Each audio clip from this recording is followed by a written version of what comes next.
لله حمدا كثيرا طيبا مباركا فيه كما يحب ربنا ويرضى أشهد أن لا إله إلا الله وحده لا شريك له وأن محمدا عبده ورسوله أما بعد. Ya, kita mulai ya. Kemarin sudah sampai ke tiga hal ya, tiga hal yang perlu diketahui oleh seorang muslim ya. Tadinya 4 hal yang perlu diketahui oleh seorang muslim ya, 3 hal yang perlu diketahui oleh seorang muslim. Awalnya 4 hal yang perlu diketahui oleh seorang muslim ya. Kalau 4 hal apa? Yang pertama, mengenal Allah ya, mengenal Allah, mengenal agamanya dengan dalil, mengenal rasulnya. Yang kedua, beramal ya. Yang ketiga, berdakwah kepada yang telah diketahui ya. Yang keempat adalah bersabar di dalam dakwah ya. Nah, setelah itu Syekh Muhammad Ibnu Abdul Wahhab ya menjelaskan 3 hal yang wajib diketahui oleh seorang muslim ya. Pertama apa? Pengetahuan bahwasanya Allah itu yang menciptakan kita, yang memberi rezeki kita, dan tidak meninggalkan kita dalam keadaan tersia-siakan ya. Akan tapi Allah itu mengutus kepada kita seorang rasul agar kita beriman kepadanya sehingga akan selamat di akhirat ya. Nah, itu hal yang pertama. Hal yang kedua, Allah tidak ridho disekutukan dengan apapun dan siapapun juga, baik dengan para malaikat yang muqarrabun ya, dengan nabi juga ya, apalagi dengan setan gitu.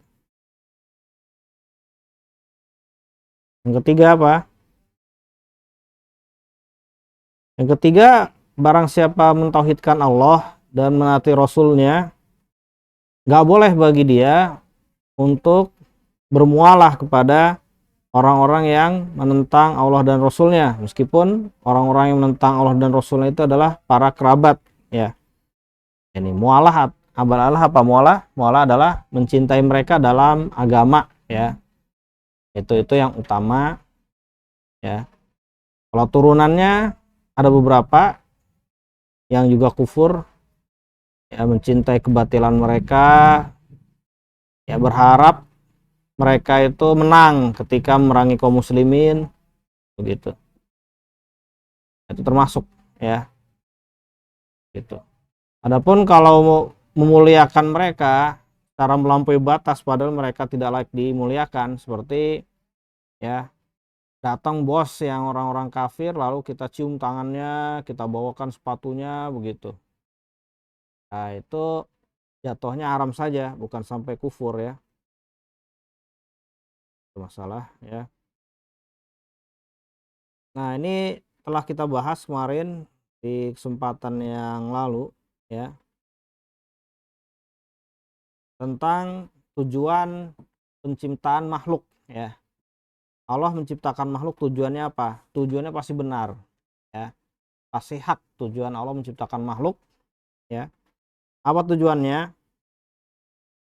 Tujuannya adalah yang pertama agar ya manusia, makhluk-makhluk yang mukallaf, yang mempunyai akal, yaitu manusia dan jin ya, itu beribadah kepada Allah. Itu tujuan pertama ya, agar bisa beribadah kepada Allah, manusia dan jin ya harus mengetahui sifat-sifat Allah, seperti Allah itu adalah Rob, pencipta segala sesuatu ya, pemilik segala sesuatu dan pengatur segala sesuatu, pemelihara segala sesuatu juga, yang memberi rezeki kita dan lain-lain ya. Berarti harus mengetahui bahwasanya Allah itu adalah pencipta segala sesuatu yang bisa menciptakan dari nol ya. Beda dengan kita tidak bisa menciptakan dari nol, dari kosong ya. Sedangkan Allah itu bisa menciptakan dari kosong, beda dengan kita. Kita itu hanya mengubah benda yang satu ke benda yang lain, ya, entah menghancurkannya, entah menggabungkannya, ya, jadi satu gitu, entah mengubah bentuknya, kan, tapi kita tidak bisa menciptakan, ya, benda dari nol sampai ada. Nah, itu kekhususan Allah seperti itu. Itu pertama. Lalu menetapkan bahwasanya Allah itu yang memiliki segala sesuatu. Lalu menetapkan bahwasanya Allah yang mengatur segala sesuatu. Mengatur itu banyak cabangnya, ya, memberi rizki, ya, dan lain-lain, ya, memberi rizki dan lain-lain. Itu termasuk mengatur, ya, dalam. Nah, apabila pengetahuan kita tentang masalah ini sempurna, akan tercipta pengagungan tertinggi kepada Allah. Nah, itu dinamai ibadah pengagungan tertinggi itu, ya. Seperti itu. Jadi, kita bisa beribadah kepada Allah kalau mengetahui sifat-sifat Allah, ya. Intinya sifat-sifat yang secara manusiawi kalau kita mengetahuinya langsung kita bisa mengagungkan beliau, mengagungkan Allah dengan pengagungan tertinggi. Ya, kita takjub, kita merasa, ya, hebat Allah itu, ya. Nah, hanya satu-satunya yang bisa menciptakan makhluk dari nol sampai ada, ya, tidak ada pembantunya, tidak ada sekutunya. Hanya satu-satunya memiliki semua makhluk, ya, di langit dunia, di semua langit, ya, di dunia, ya, langit dan bumi. Jadi semuanya milik Allah dan hanya satu-satunya yang mengatur makhluk, mengatur kita dan semuanya, ya. Nah, itu kalau kita sudah mengetahui itu benar-benar, ya, tasawurnya sahih, ya, terhadap masalah-masalah begini, niscaya akan timbul pengagungan, ya, takjub. Tuh. Pengagungan tertinggi sudah pasti yang dimaksud, ya. Nah, itu pengagungan tertinggi itu adalah ibadah, ya. Nah, seperti saya contohkan, ya, misal pada makhluk gitu, ya. Misalnya kita mengetahui seorang syekh gitu, ya, ilmunya tuh hebat begitu, ya, hafalannya banyak gitu, lalu hanya satu-satunya, ya, dia itu seperti dia itu di bumi. Nah, kita akan apa, takjub, jadi keluar pujian dari lisan kita, wah, hebat ya syekh ini, benar-benar hebat, satu-satunya di bumi seperti ini. Nah, jadi setelah kita tahu, ya, keunggulan dia, baru kita timbul di dalam diri kita pujian, ya, rasa takjub kepada yang punya sifat-sifat seperti itu. Nah, jadi kalau kita memikirkan tentang sifat-sifat Allah seperti itu, akan timbul apa? Pengagungan tertinggi. Nah, pengagungan tertinggi itu nama lain dari ibadah, ya. Jadi ibadah itu adalah ghayatut ta'zim, pengagungan tertinggi, ya. Kalau di kamus-kamus bahasa Arab, ya, ibadah itu diartikan sebagai ghayatul dzul. Jadi puncaknya perendahan diri. Nah, cuman masalahnya puncaknya perendahan diri kepada sesuatu itu kelazimannya adalah ghayatut ta'zim, ya. Pengagungan paling pol kepada sesuatu. Nah, ini. Jadi kalau kita merendahkan serendah-rendahnya kepada sesuatu, pasti akan timbul pengagungan yang setinggi-tingginya kepada itu, udah pasti. Nah, jadinya para ulama, ya, seperti Abdul Muzaffar As-Sam'ani dan lain-lain, ya, itu mengartikan ibadah adalah ghayatut ta'zim, ya. Nah, seagung-agungnya siapa? Pengagungan yang tertinggi, ghayatut ta'zim. Jadi setinggi-tingginya pengagungan ibadah itu. Jadi bukan pengagungan saja ibadah itu, tapi pengagungan tertinggi. Pengagungan tertinggi bisa terjadi pada diri kita kepada sesuatu apabila kita mengetahui, ya, bahwasanya sesuatu itu adalah memiliki sifat-sifat tertinggi, nggak ada yang, ya, menyepakatinya tidak ada yang semisal dengannya ya dalam sifat itu sama sekali. Baru kita timbul pengagungan tertinggi dalam diri kita. Nah, seperti itu. Ya, itu tujuan pertama penciptaan makhluk ya, agar makhluk yang berakal itu menyembah Allah ya. Lalu kalau tujuan penciptaan makhluk yang tidak berakal untuk apa? Gimana? Siapa tahu? Kan makhluk ada dua, berakal dan tidak berakal. Tujuan penciptaan makhluk yang berakal agar makhluk yang berakal ini menyembah Allah ya. Lalu tujuan penciptaan makhluk yang tidak berakal untuk apa?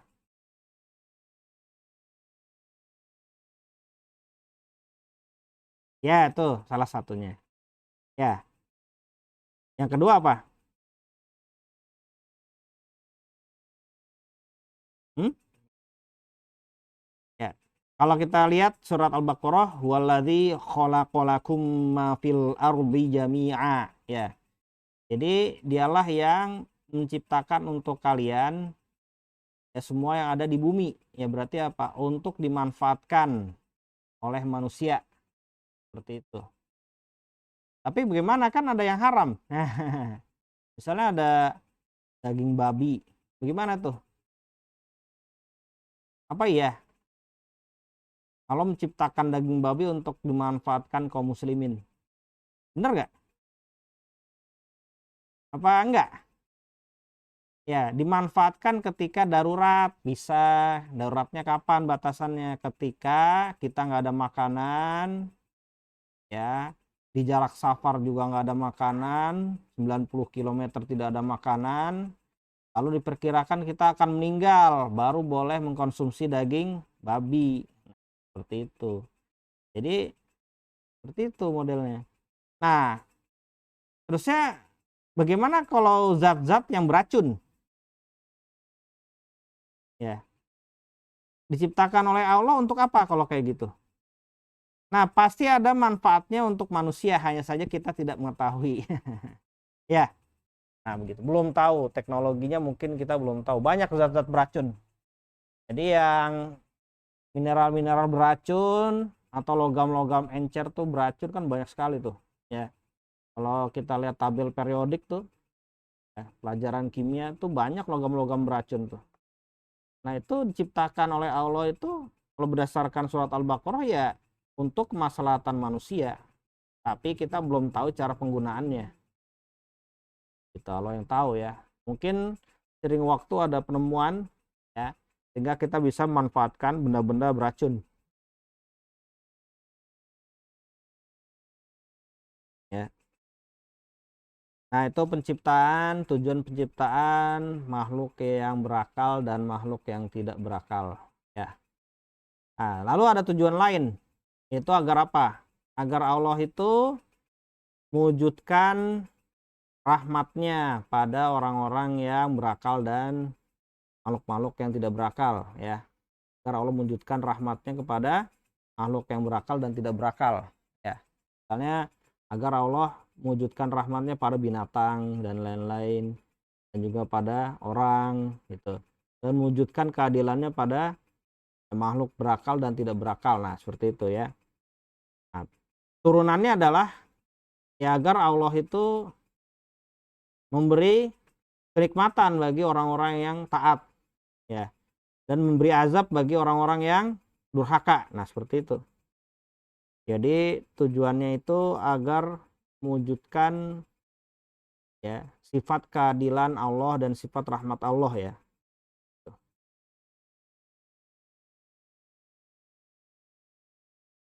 Nah, kalau di bahasanya Asy-Syaikh Sholeh Sindi ya, al-ghayah al-muradah minal ibad. Nah, tujuan yang diinginkan dari hamba yaitu adalah peribadahan ya dari makhluk-makhluk berakal. Lalu al-ghayah al-muradah bil ibad ya. Tujuan yang akan Allah lakukan pada hamba yaitu apa?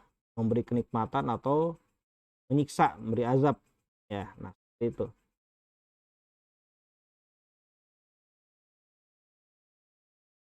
Nah, terusnya yang perlu diketahui tujuan para rasul apa, fungsi para rasul diutus. Nah, ini udah dijelaskan ya kemarin, ada 3 ya. Pertama, memperkenalkan kepada makhluk-makhluk berakal Tuhan mereka ya. Memperkenalkan Tuhan mereka, Tuhan makhluk-makhluk berakal ya. Perkenalkan kepada makhluk-makhluk berakal siapa yang menciptakan mereka, siapa Tuhan mereka. Nah, seperti itu. Intinya kan begini teorinya ya. Yang dituntut dari hamba seperti tadi adalah apa? Adalah peribadahan dari makhluk-makhluk yang berakal. Dalilnya apa? Dalilnya apa siapa tahu? Wa khalaqatul jinna wal insa illa liya'budun. Dan tidaklah aku ciptakan jin dan manusia kecuali agar mereka menyembahku, kan gitu ya. Nah itu jadi salah satu tujuan Allah dalam menciptakan makhluk berakal agar mereka menyembah Allah ya. Nah, kalau begitu tugasnya para rasul apa? Tugasnya para rasul memperkenalkan siapa Tuhannya, sifat-sifatnya seperti apa, agar timbul peribadahan. Peribadahan apa sih nama ibadah? Ibadah itu adalah pengagungan tertinggi. Kenapa bisa orang itu mengagungkan Allah dengan pengagungan tertinggi? Kenapa? Kok bisa? Karena sudah tahu sifat-sifatnya yang tidak ada yang menyainginya, yang tidak ada yang menyainginya sama sekali, tidak semisal, tidak ada yang semisal dengan Allah ya. Kalau kita tahu sifat-sifat Allah yang tidak ada sama sekali yang menyamainya, mendekatinya, bahkan semisal dengannya ya, nanti akan tercipta di diri kita pengagungan tertinggi ya. Itu sifatnya doruri, artinya langsung bisa. Karena manusia itu sudah diciptakan oleh Allah itu mempunyai fitrah untuk mengagungkan Allah dengan pengagungan tertinggi. Jadi manusia diciptakan oleh Allah ya dengan fitrah untuk beribadah kepada Allah. Ya seperti itu. Jadi ada potensi di diri kita untuk menyembah Allah ya. Nah, kalau kita sudah tahu sifat-sifatnya Allah yang mulia, yang tidak ada yang menandinginya, menyamainya, misal dengannya, niscaya kita akan beribadah kepada Allah ya. Karena itu ya, jadi al ilmu birrububiyah itu yastalzimu ya al ibadah. Jadi pengetahuan tentang rububiyah Allah itu melazimkan ibadah. Berarti apa kaidahnya? Tauhid rububiyah itu melazimkan tauhid uluhiyah. Ya, tauhid rububiyah melazimkan tauhid uluhiyah. Nah, itu kaidahnya. Kalau tauhid uluhiyah gimana? Tauhid uluhiyah itu sudah mencakup tauhid rububiyah. Nah, kalau kita sudah beribadah kepada Allah, seharusnya ya kita sudah tahu bahwasanya Allah yang mempunyai sifat-sifat yang mulia yang tidak ada sama sekali yang semisal dengannya. Kita udah tahu sehingga kita bisa beribadah kepada Allah ya. Nah, seperti itu. Karena ibadah itu bukan rasa paksaan gitu ya. Ini seperti itu. Nah, itu timbul dari pengetahuan. Nah, itu yang sah gitu. Nah, bagaimana ya kalau orang mau masuk Islam gitu? Dia kita talkinkan la ilaha illallah ya. Terusnya dia memaksakan diri untuk meyakini bahwasanya Allah yang mempunyai rububiyah, hanya Allah yang punya rububiyah. Lalu apa? Dia berikrar la ilaha illallah Muhammadur Rasulullah. Gimana keislamannya? Sah intinya. Tapi harus belajar terus ya. Sampai benar-benar ada di dirinya rasa pengagungan kepada Allah setinggi-tingginya ya. Itu harus ada. Ya, jadi tugas Rasul adalah memperkenalkan kepada orang-orang berakal ya. Orang-orang berakal ini mencakup jin dan manusia ya. Kalau mau dibilang makhluk berakal ya. Jadi tujuan Rasul itu memperkenalkan kepada makhluk-makhluk berakal siapa Tuhan mereka. Tujuannya apa? Agar bisa beribadah kepada Allah. Kuncinya begitu. Kalau tidak kenal maka tidak sayang. Intinya kalau tidak kenal tidak akan beribadah kepada Allah. Kuncinya begitu. Kalau kita tahu tentang rububiyah Allah, niscaya akan beribadah kepada Allah. Lazimannya begitu. Tauhid rububiyah melazimkan tauhid uluhiyah. Kalau sudah ada tauhid uluhiyah, pasti mencakup tauhid rububiyah udah ada. Gitu. Ya, kaidahnya begitu. Jadi orang yang mengagungkan Allah dengan setinggi-tingginya pasti udah tahu Allah mempunyai sifat yang tidak ada tandingannya. Gitu. Ya, bagaimana? Jadi kalau orang sudah mengagungkan Allah setinggi-tingginya, pasti sudah tahu ya, Allah itu mempunyai sifat yang tiada tandingannya. Nah, itu intinya. Yang ketiga adalah yang dua ya, tugas Rasul memperkenalkan jalan ya, memperkenalkan jalan untuk menuju Allah gitu. Jadi apa yang halal, apa yang haram, jalan kepada Allah ya. Caranya bagaimana sih? Caranya beribadah kepada Allah bagaimana sih? Nah, apa yang halal dan haram dari syariatnya itu apa? Dalam syariatnya itu apa hal dan haram? Lalu apa yang ketiga? Supaya memantapkan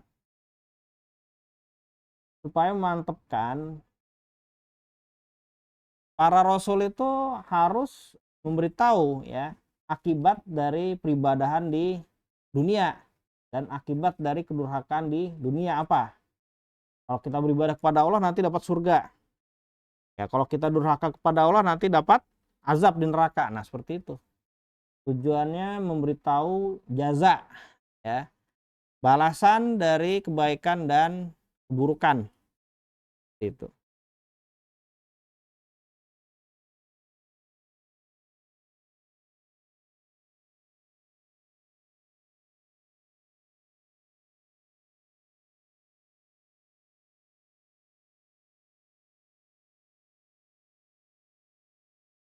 Ya.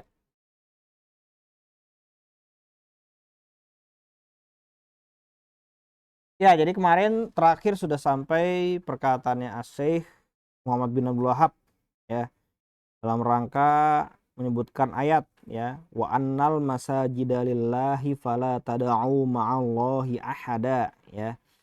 Jadi perkataannya Allah ya, alif lam di sini menunjukkan ikhtisos ya. Jadi al masajida wa annal masajida lillah, lamnya itu lam ikhtisos ya. Jadi alif lam itu afwan bukan alif lam, lam di sini wa annal masajida lillah, dan bahwasanya masjid-masjid itu adalah milik Allah. Jadi lam di lillah itu lam apa? Nah, di bahasa Arab ada lamnya lam istiqoqiyah. Nah, kedua lam ya, di sini bukan alif lam ya. Tadi Anda salah sebut berarti. Lam di bahasa Arab ya, dalam masalah ini itu ada tiga maknanya. Dalam istiqoqiyah, ada lam milkiyah, dan ada lam ikhtisosiyah di sini. Ya, jadi lam istiqoqiyah itu ya menunjukkan nisbah ya antara sifat ke mausuf. Antara sifat ke mausuf. Jadi sifat itu wujudnya abstrak ya, tidak konkret. Sedangkan kalau ini bagaimana? Lam milkiyah menunjukkan kepada nisbah antara benda konkret kepada yang punya. Gitu. Nah, itu milkiyah. Kalau ikhtisosiyah bagaimana? Menunjukkan hubungan antara benda konkret bukan dengan yang punya, tapi dengan yang terkhusus baginya. Nah, itu. Misalnya gini, pelana kuda gitu. Ya, pelana kuda. Jadi pelananya bukan milik kuda. pelana yang terkhusus bagi kuda. Nah, begitu. Nah, seperti itu ya. Misalnya rumah rozan ya.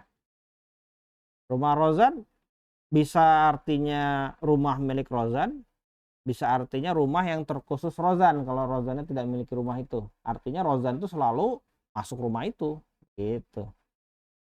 Kalau pelana kuda sama aja gitu. Pelana kuda itu pelana bukan miliknya kuda, tapi pelana yang selalu nempel pada kuda itu.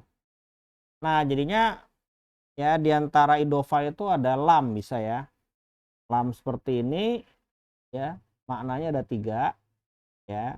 Lam ikhtisosiyah, istiqoqiyah, lalu milkiyah. Nah, di sini dibahas ya. Bahwasanya lillah itu lam yang ada di lillah ya pada ayat wa annal masajida lillah ya. Fala tad'u ma'allahi ahada. Itu lamnya di situ maknanya ikhtisos. Jadinya apa? Ya. Jadi artinya apa? Ya. Bahwasanya masjid-masjid itu terkhususkan untuk Allah gitu intinya. Terkhususkan untuk Allah. Gitu. Nah, lam di sini juga bisa lam milkiyah memang, tapi nggak bisa lam istiqoqiyah karena istiqoqiyah itu hanya terjadi pada ya sifat dengan mausuf, misalnya sabarnya rozan gitu. Nah, itu berarti ya asobru li rozan kan gitu bahasa Arabnya. Ya, lamnya itu lam istiqoqiyah artinya terjadi pada ya, hubungan antara sifat dengan mausuf yang sifatnya abstrak ya, bukannya konkret. Kalau di sini konkret. Wa annal masajida lillah ya, lamnya di sini ikhtisos kata Syekh oleh Sindi.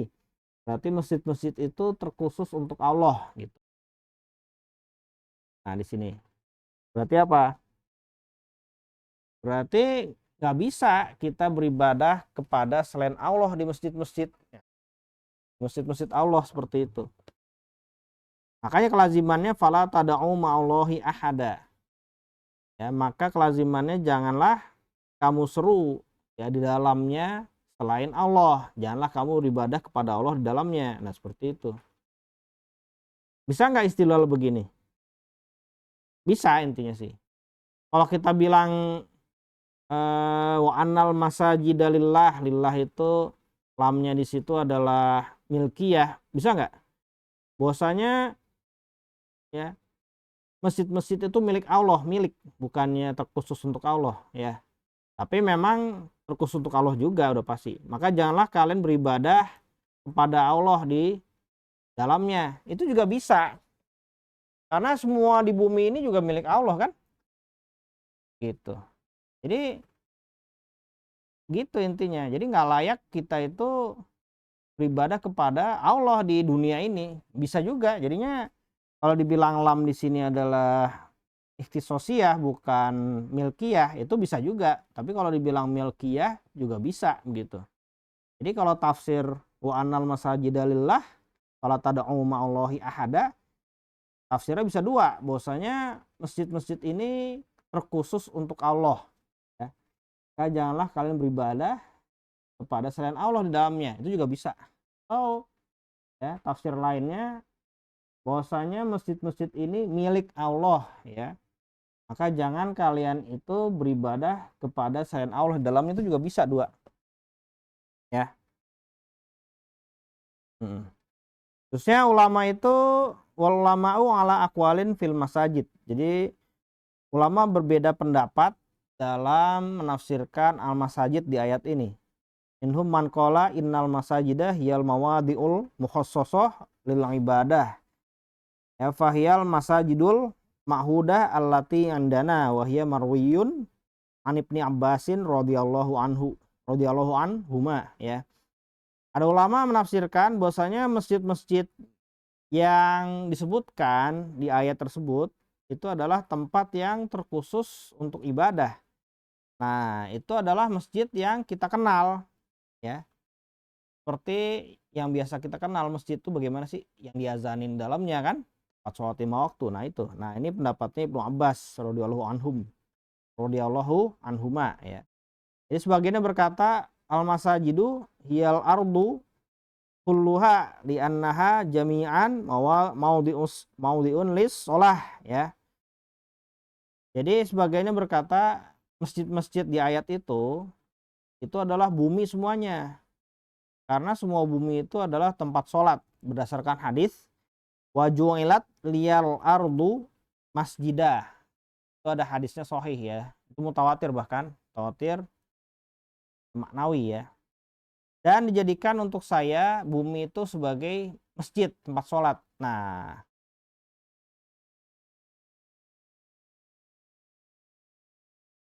sebagiannya lagi berkata al-masajidu hiya a'dha'us sujud. Ai annakum la tasta'miluna hadzal a'dha'a fi ta'ati ghairillah. Sebagiannya lagi menafsirkan masajid di sini adalah anggota sujud. Berarti tafsirnya bahwasanya kalian jangan menggunakan anggota sujud untuk menaati selain Allah, untuk beribadah kepada selain Allah ya. Sebagiannya lagi berkata al-masajidu fi hiya bimakna sujudi yakni la yakunu sujudu illa lillah wa hiya wa huwa qaribun minal Qur'an ya minal qaulil ladzi qablahu afwan ya wa huwa qaribun minal qaulil ladzi qablahu. Sebagiannya lagi berkata ya masjid-masjid ini yang dimaksud di ayat adalah maknanya sujud. Yaitu janganlah melakukan sujud kecuali kepada Allah saja. Nah ini sama ya seperti qaul sebelumnya. Jadi ada 4 qaul ya dalam menafsirkan al-masajidu lillah ya wa annal masajida lillah di situ fala tad'u ma'allahi ahada. Ya, bahwasanya masjid-masjid ini maknanya adalah apa? Pertama, tempat yang terkhusus untuk sholat seperti yang kita ketahui bersama ya, masjid-masjid yang ada azannya. Ya. Lalu yang kedua, masjid itu adalah bumi semuanya berdasarkan hadis ya. Waju'ilat liyal ardu masjidah ya. Pendapat ketiga, yang dimaksud dengan masjid-masjid itu adalah anggota sujud. Pendapat keempat, yang dimaksud dengan masjid-masjid itu adalah sujud itu sendiri ya. Ya, adapun fala tad'u ya artinya adalah ibadah di sini ya. Jadi doa itu terbagi kepada 2. Pertama doa ibadah, kedua doa masalah. Doa artinya apa sih doa?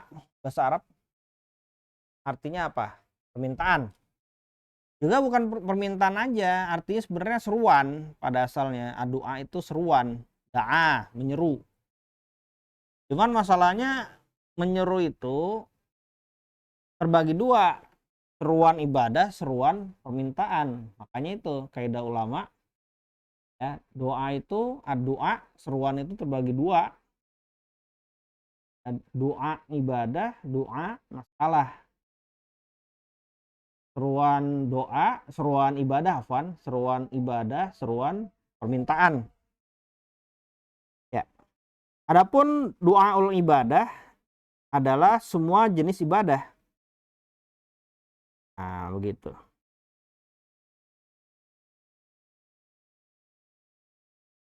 Ya.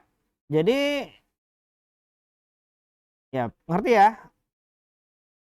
Nah, di sini sudah ana bahas pengertian ibadah itu adalah ghayatu ta'zim. Ta'zim tertinggi, pengagungan tertinggi itu adalah ibadah ya. Lalu ibadah itu ada yang sah dan ada yang batil ya.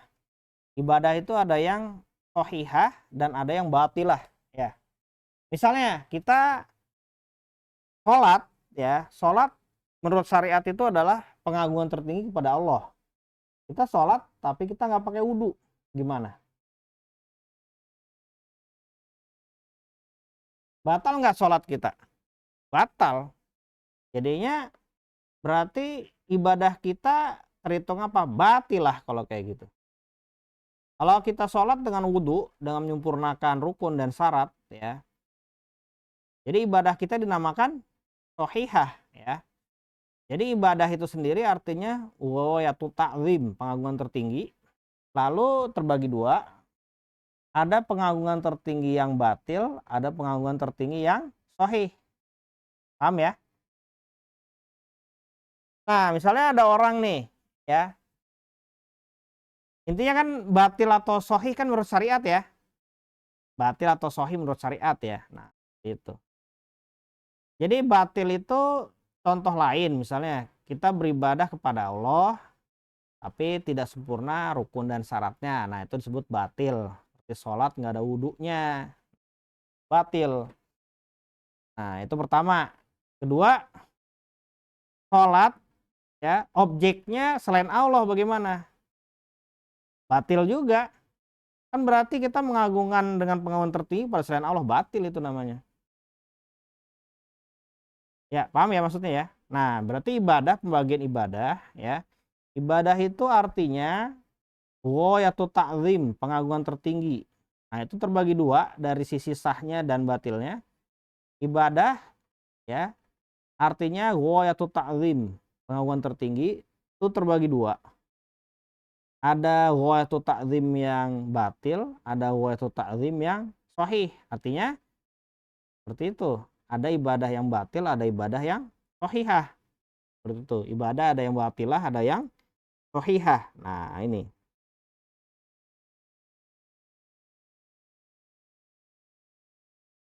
Nah, adapun Syekh Asindi ya, di sini menjelaskan ya, wa dhabitul ibadah kama qala Ibnu Taimiyah rahimahullah ya ismun jami'un likulli ma yuhibbuhullahu wa yardah minal aqwali wal a'mali dhahirati wal batinati. Ya. Zahiratun yakni bil jawarih bil aqda taqumu biha bi jasadika wa bilisanika ya. Au batinatun taqumu biha bi qalbika. Nah, seperti itu. Jadi batasan ibadah ya dalam menjelaskannya Syekh Sindi itu menukil penjelasan Syekhul Islam Ibnu Taimiyah. Batasan ibadah adalah nama umum yang mencakup setiap yang dicintai oleh Allah dan diridhoinya berupa perkataan dan amal-amal yang tampak dan tersembunyi, amal-amal yang zahir dan batin. Nah, itu ibadah menurut Syekhul Islam Ibnu Taimiyah. Cuma perlu kita garis bawahi di sini ya. Ini sebenarnya arti bagi ibadah yang sahih. Ya kan? Gitu. Karena ada ibadah yang batil. Ya, paham nggak maksudnya? Nah, jadi perlu kita catat nih. Jadi yang dijelaskan oleh Syekhul Islam Ibnu Taimiyah di sini adalah pengertian ibadah yang sahihah, bukan ibadah yang batilah. Padahal ibadah itu terbagi dua. Ada yang sahih, ada yang batil. Nah, jadi kalau orang nih sujud kepada berhala, itu ibadah bukan? Ibadah. Cuma apa? Batil. Nah, bener nggak? Iya. Nah, syirik berarti kan? Definisi syirik apa? Ibadah ghairillah kan? Definisi syirik apa? Beribadah kepada selain Allah. Nah, seperti itu. Nah, jadi ibadah yang dilakukan oleh orang yang nyembah berhala itu tidak dicintai oleh Allah udah pasti. Nah, itu dia. Jadi perlu dicatat ini bahwasanya batasan ibadah yang disebutkan oleh Syekh Sindi dalam rangka menukil dari Syekhul Islam Ibnu Taimiyah yaitu semua yang dicintai oleh Allah ya berupa amal-amal badani, amal hati ya, mau itu perkataan, mau itu perbuatan badan, mau itu amal hati, mau tampak ya, mau yang tampak maupun yang tersembunyi. Nah, itu kan ada di sini ada penjelasan dicintai oleh Allah, diridhoi oleh Allah, berarti memang yang sah. Karena Allah itu tidak mencintai yang batil, tidak meridhoi yang batil, ya kan? Seperti itu.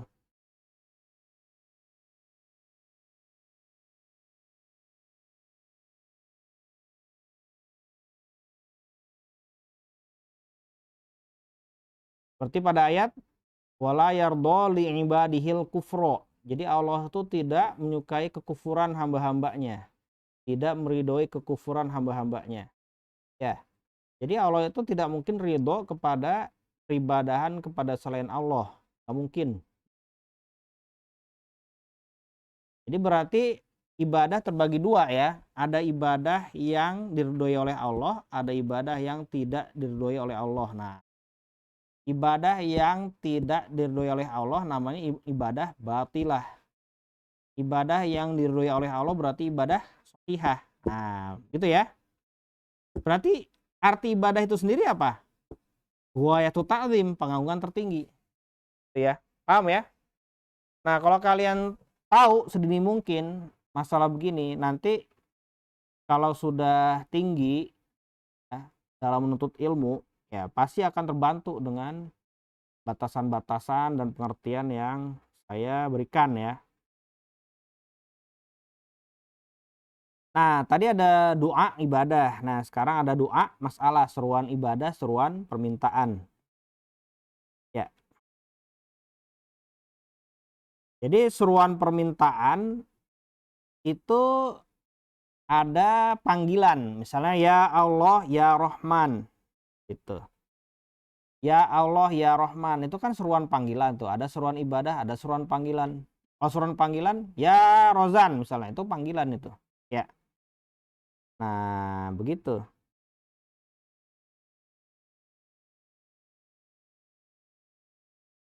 Nah, itu kan manggil. Kalau minta bagaimana?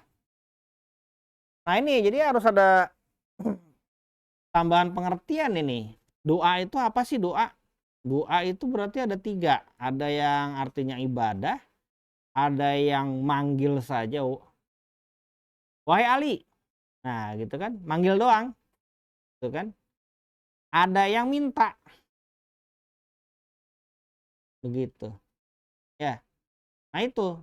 Jadi berarti doa itu ada tiga. Bukannya doa ibadah dan doa permintaan aja, bukan seruan ibadah dan seruan permintaan aja, bukan begitu. Berarti ada tiga, seruan ibadah, seruan permintaan, sama seruan manggil aja.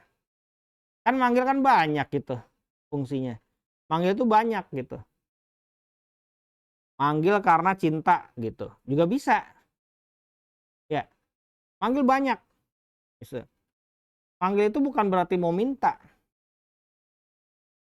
Misalnya gini, ada anak ya manggil ibunya gitu kan. Ibu, ibu, ibu. Itu bukan minta itu, tapi ada rasa sayang. Jadi manggil-manggil gitu. Itu bukannya minta sama ibunya. Ibunya jauh di mana kan begitu. Ya kan?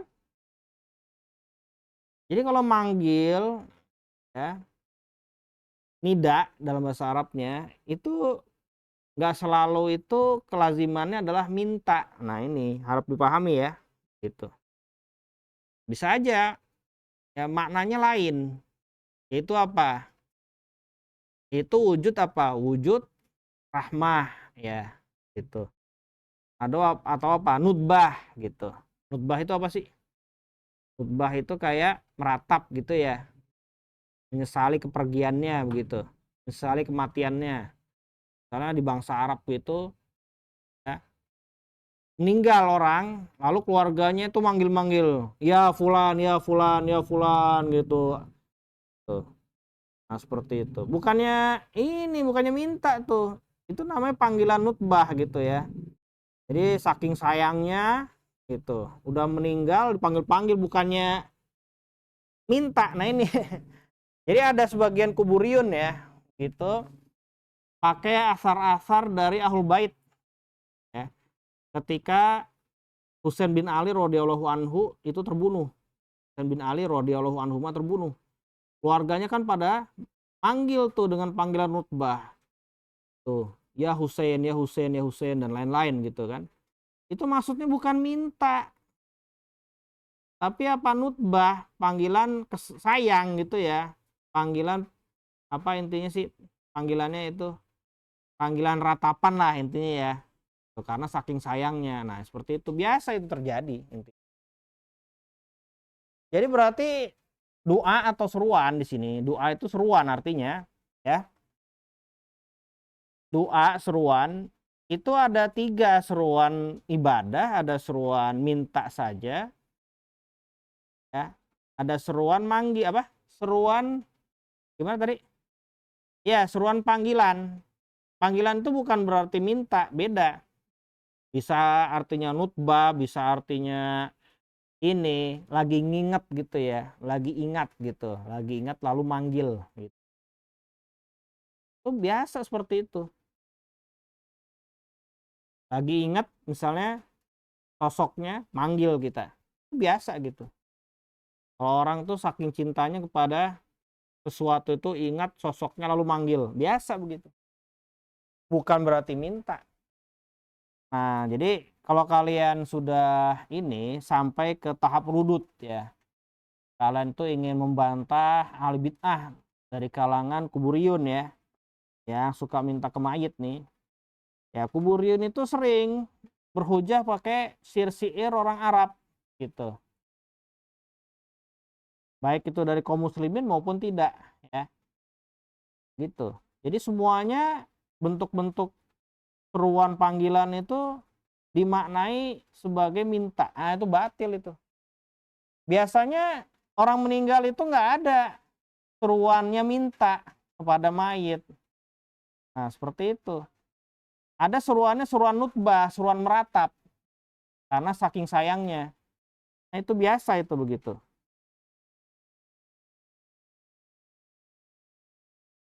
Ya, jadi seruan yang syirik itu ada 3 bentuk, kata Syekh Sindi di sini.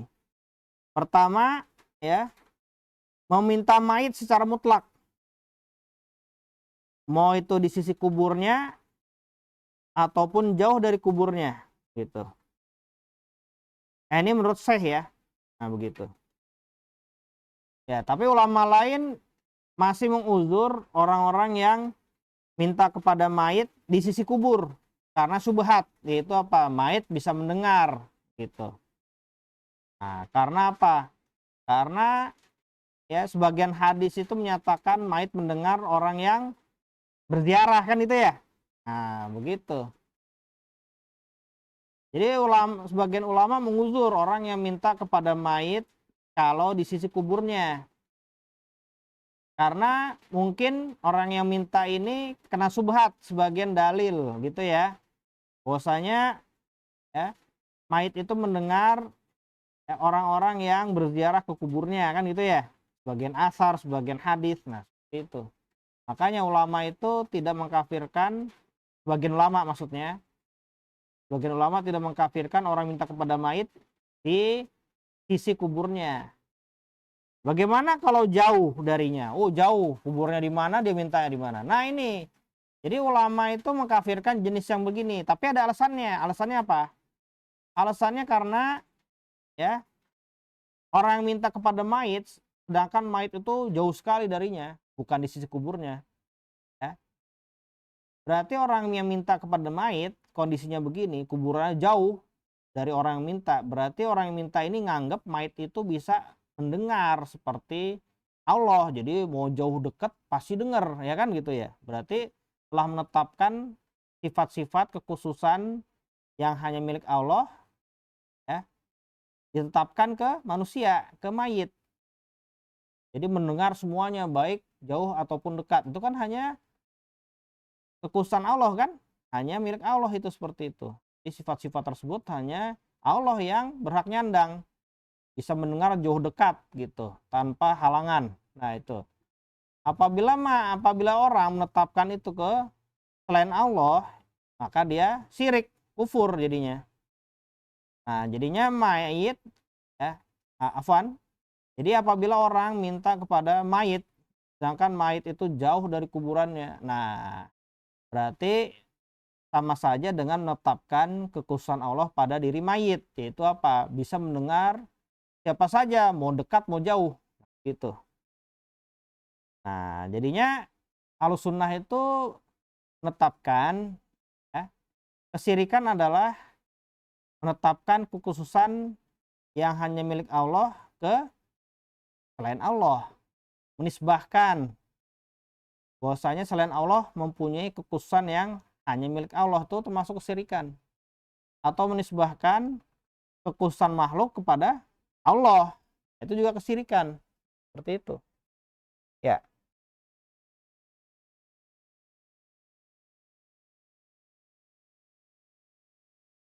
Ya. Terusnya yang ketiga, ya, bentuk yang ketiga nih.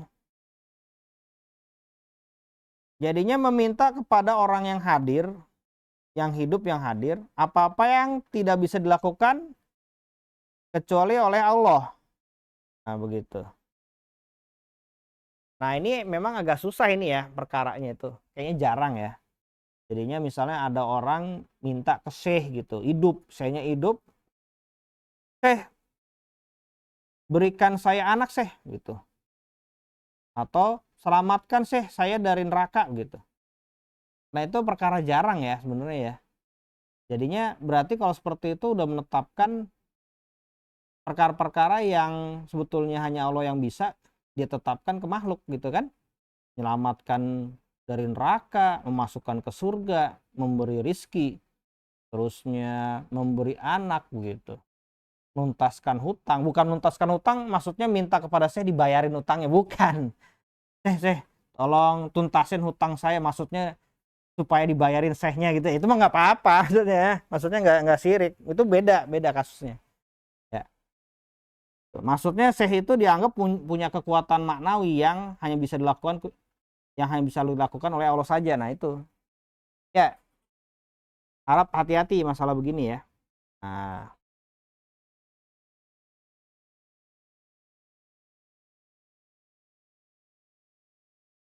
ya. Ada pertanyaan dulu sebelum lanjut?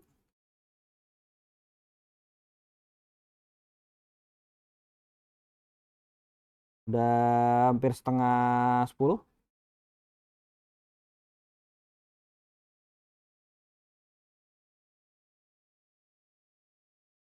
Seruan yang syirik di sini ada 3. Ya, seruan yang syirik. Sebenarnya seruan yang syirik itu kalau menurut saya ya di sini ya ada 3. Udah 3. Seruan yang syirik menurut saya Cindy itu ada 3. Jadinya minta kepada mayit secara mutlak gitu. Tuh. Nah, itu sebenarnya gini harus dirinci. Sebenarnya yang kafir menurut sebagian ulama itu hanya menyuruh mayit ketika jauh dari kuburnya. Karena orang yang menyuruh mayit maksudnya minta ke mayit gitu ya. Sedangkan dia di sisi kuburnya itu ada subhat dalil. Itu apa? Kalau orang berziarah ke kuburan, si mayit mendengar kan gitu ya. Nah, ini. Jadi berarti bisa diminta gitu intinya. Nanti maksudnya minta bukannya mintanya begini dia kabulkan gitu ya. Permintaan saya minta duit gitu kan. Ke mayit. Udah ting ada duit. Enggak gitu maksudnya. Agar si mayit ini doain dia maksudnya. Gitu. Iya. Maksudnya minta ke mayit tuh begitu. Kalau misalnya mintanya begini, saya mau punya duit baik, ting ada duit. Nah, itu kalau kayak gitu jadinya syirik beneran, syirik akbar. Karena kalau kayak gitu mintanya berarti minta ya dengan keyakinan si mayit itu mempunyai kekuatan Allah. Kalau kayak gitu otomatis syirik akbar beneran. Maksudnya begini ya, ada orang pergi ke kuburan ya, dia minta ke mayit, wahai fulan, doain saya, minta kepada Allah supaya perkara saya lancar, gitu maksudnya.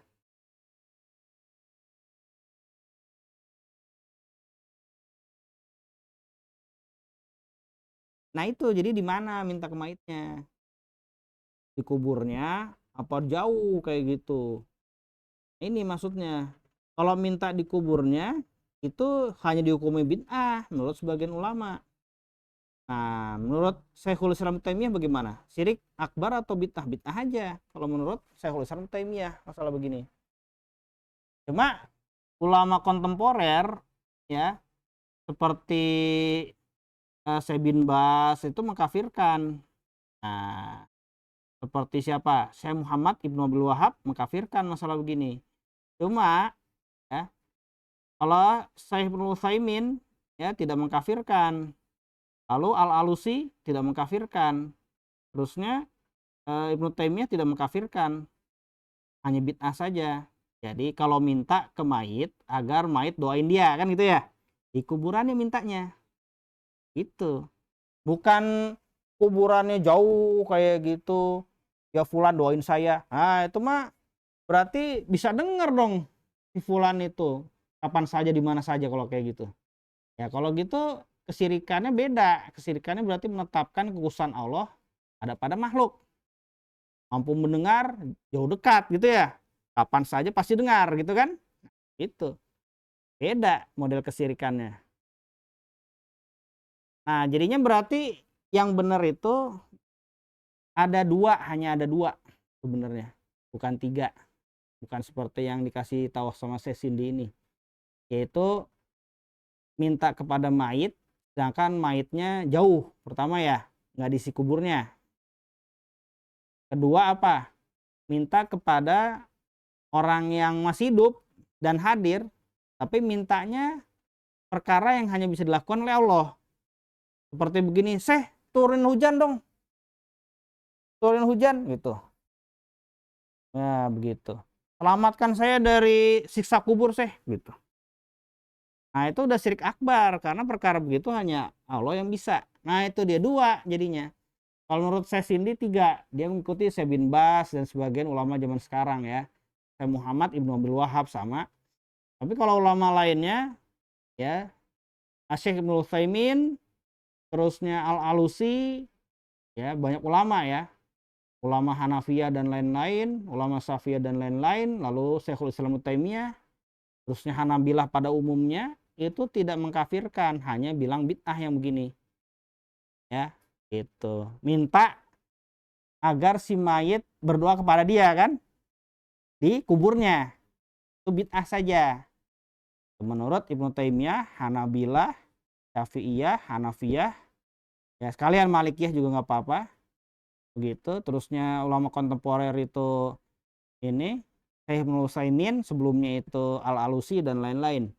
Ya mengkafirkannya ya misalnya kayak Syekh bin Bas itu. Terusnya Syekh Muhammad bin Abdul Wahab dan cucu-cucunya. Itu mengkafirkan yang kayak begini modelnya.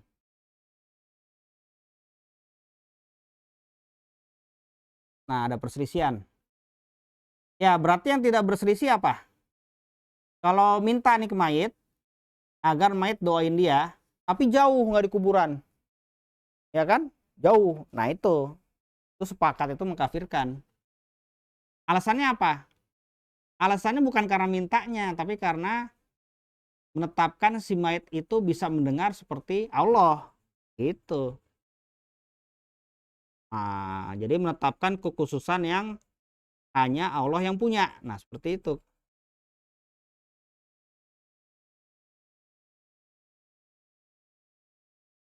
Ya, ini yang pertama berarti ya, yang disepakati ya. Yang kedua, minta kepada orang yang masih hidup dan hadir, tapi perkara-perkara yang hanya bisa dilakukan oleh Allah. Minta hujan, gitu. Minta diselamatkan dari mara bahaya, begitu.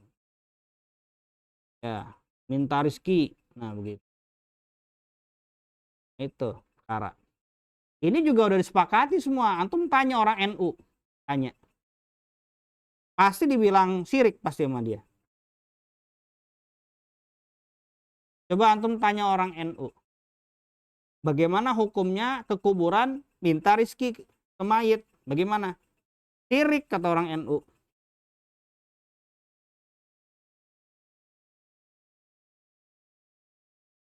Gitu.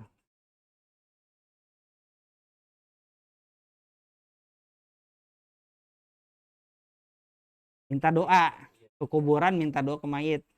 Iya. Bukan minta mayitnya itu apa? Mengabulkan gitu kan? Enggak. Jadi intinya yang dilakukan tuh bid'ah saja. Ini yang saya ambil ya. Tapi masih masih perselisihan ya sebenarnya ya.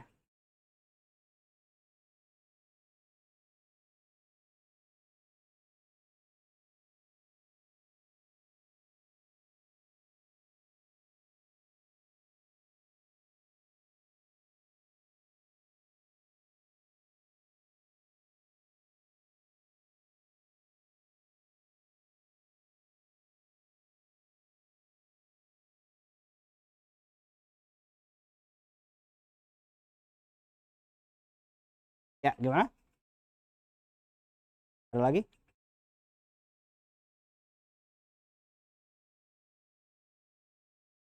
Masalah apa? Milkiyah, milkiyah. Ikhtisos, ikhtisos. Ikhtisos. Ikhtisos, iya. Ikhtisos. Itu tiga aja dulu. Jadinya lam itu, misalnya gini. Kan bentuk idofah gitu ya. Bentuk idofah ya. Itu kata benda dinisbatkan ke kata benda ya. Misalnya sepeda rozan gitu. Itu dalam bahasa Arab ya, di antara dua kata benda itu ya ada huruf lam sebenarnya gitu. Misalnya ya, saya rotu rozan, mobilnya rozan. Saya rotu li rozan, saya rotun li rozan sebenarnya. Saya rotun li rozan ada linya. Tapi kalau digabung nggak pakai li jadi saya rotu rozan, ya kan? Gitu. Nah, linya li apa di situ? Kepemilikan, kekhususan, atau istiqok. Nah, dilihat mobilnya Rozan kalau memang punyanya dia, ada STNK-nya miliknya Rozan itu ya berarti lamnya milkiyah. Tapi kalau bukan miliknya Rozan, milik bapaknya. Cuma apa bapaknya beliin untuk dipakai Rozan tiap hari kan gitu ya. Cuma masih milik bapaknya. Ya, itu. BPKB-nya milik bapaknya. Cuma ini untuk dipakai Rozan tiap hari. Berarti mobilnya Rozan. Sayyaratu Rozan. Sayyarotun li Rozan. Berarti linya apa linya? Ikhtisosiyah. Ya. Nah, begitu. Nah, terjadi ketika apa? Ya, benda konkret dihubungkan dengan benda konkret lainnya. Itu ada milkiyah dan ada ikhtisosiyah. Benda konkret dihubungkan dengan benda konkret lainnya. Misalnya nih, telepon saya, ya. Nah, begitu. Sama. Karena dalamnya kan, di antara dua kata benda itu ada lamnya sebenarnya li gitu. Misalnya ini kitabi. Kalau diuraikan kitabun li. Linya li apa nih? Ikhtisos atau milkiyah. Dilihat. Kalau benar-benar kepunyaan ana berarti linya apa? Milkiyah. Kalau bukan punya ana, tapi memang ana boleh pakai sehingga terus-terusan ya bersama ana, berarti ikhtisosiyah. Seperti itu. Nah, kalau yang istiqoqiyah gimana? Istiqoqiyah bagaimana? Istiqoqiyah bagaimana lamnya? Itu terkait sifat yang tidak konkret. Misalnya asobru li rozan, sobru rozan, ya, sobru rozan, kesabarannya rozan, ya. Kalau diuraikan sobrun li rozan kan, linya apa? Linya istihqoqiyah karena apa? Tidak konkret. Sabar kan nggak bisa dilihat kan? Iya, nah seperti istihqoqiyah. Nah itu. Nah ini untuk ini aja, untuk apa? Nambah wawasan aja.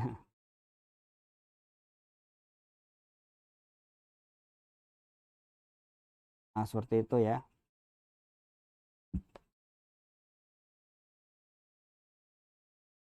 Ya kalau udah tahu dini dicatat ya nggak ada masalah.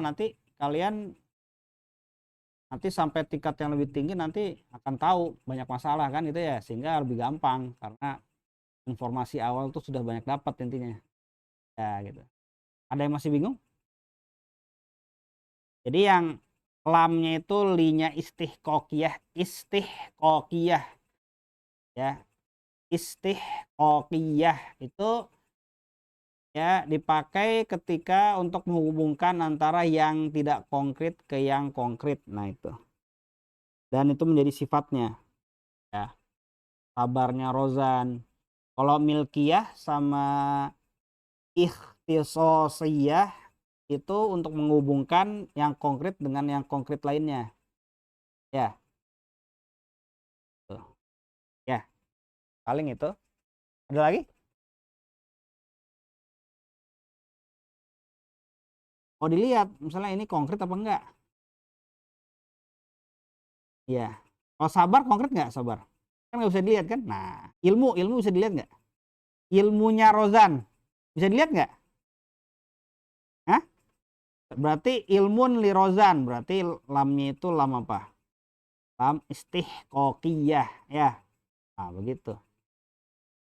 Nah, ini berguna nanti. Pada saatnya berguna sekali masalah begini. Jadi menentukan, ya. Misalnya seperti baitullah, baitun lillah. Nah, baitullah, baitun lillah. Itu istihqaqiyah atau apa? Bukan istihqaqiyah karena bait itu benda konkret. Benar nggak? Benda konkret dan itu bisa berdiri sendiri, tidak ada di zat Allah, ya. Nah, berarti kaitannya itu bukan istihqaqiyah, bukan berarti sifat Allah, benar nggak? Nah, ini akan berguna sekali kalau antum membahas masalah Isa itu, Nabi Isa adalah kalimatullah. Nah, Nabi Isa kan kalimatullah, ya. Dalam apa, surat apa? Ya, dalam surat apa? Nah, nanti kalau antum berdebat sama orang Kristen, kebetulan ada orang Kristen yang debat antum terkait ayat-ayat Quran. Begitu.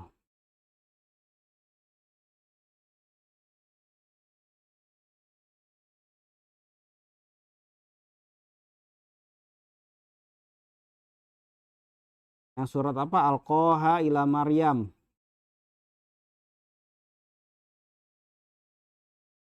Ya. Nah, ini kan ada surat An-Nisa, ya. Innamal masihu Isa bin Maryam Rasulullah wa kalimatuhu alqaha ila Maryam. Ya, sungguhnya Al-Masih Isa ibnu Maryam itu hanya Rasulullah dan kalimatnya.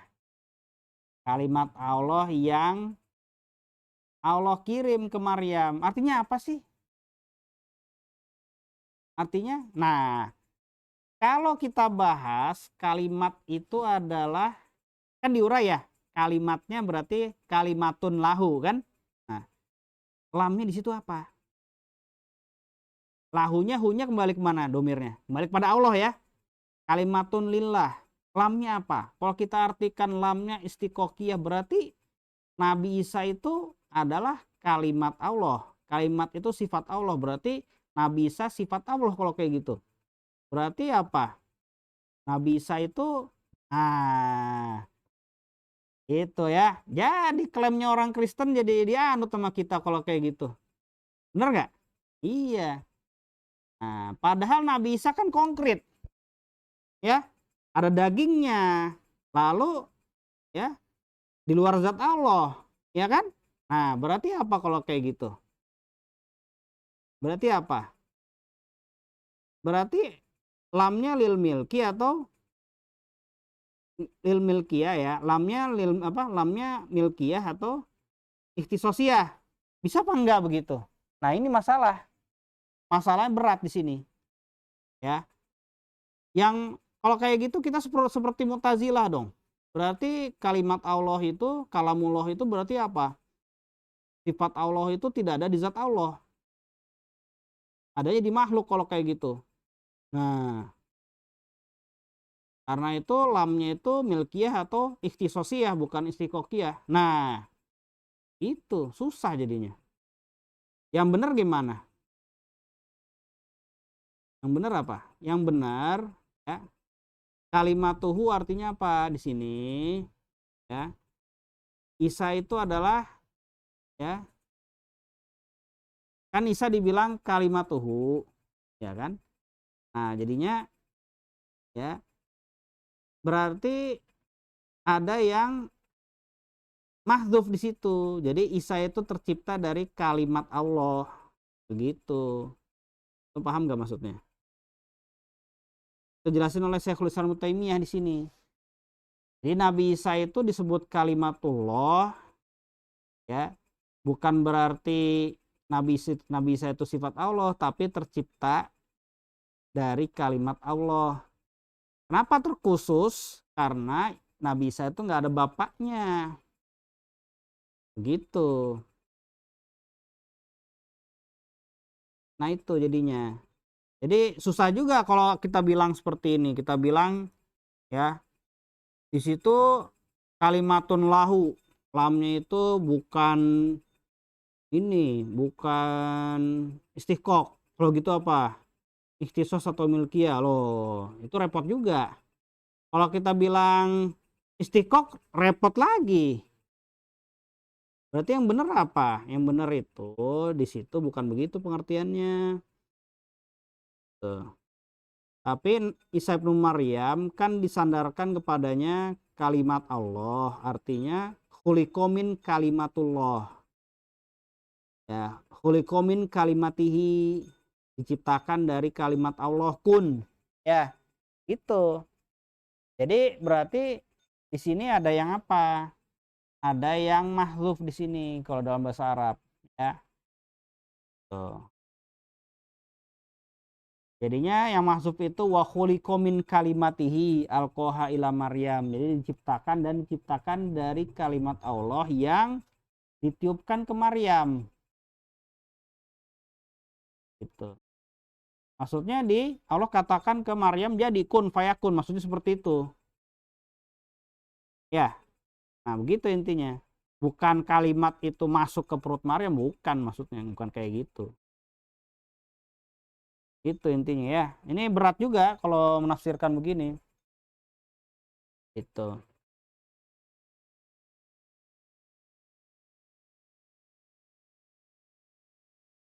Ya, paling itu aja ya. Jadi sampai tataran tertentu penting masalah begini ya. Udah sampai ini.